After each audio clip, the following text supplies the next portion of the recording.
உருளைக்கிழங்கு ring roasted பண்ணலாம். அது சூப்பராக இருக்கும். எல்லா சாதத்துக்குமே தொட்டுக்கு காம்பினேஷன் நல்லாயிருக்கும். அதுக்கு முதல்ல எண்ணெய் நிறையா கொஞ்சம் ஊற்றிக்கோங்க. கடுகு, உளுத்தம்பருப்பு, சோம்பு போட்டுக்கோங்க.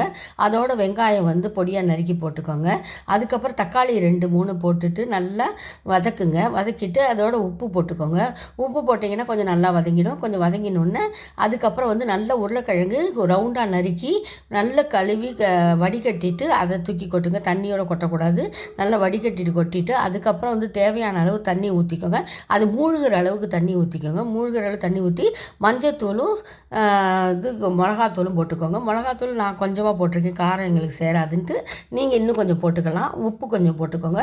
போட்டு தேவையான அளவு உப்பு போட்டு நல்லா வதக்கிட்டு மூடி வச்சுருங்க. மூடி வச்சு கொஞ்சம் கொஞ்சமாக திறந்து அப்பப்போ கலரி விட்டிங்கன்னா இந்த தண்ணி எல்லாம் சுண்டி நல்ல எண்ணெய் பிரிஞ்சு நல்ல ரோஸ்டடாக நல்லாயிருக்கும். இது மாதிரி செஞ்சு பாருங்கள். லைக் பண்ணுங்கள், கமெண்ட்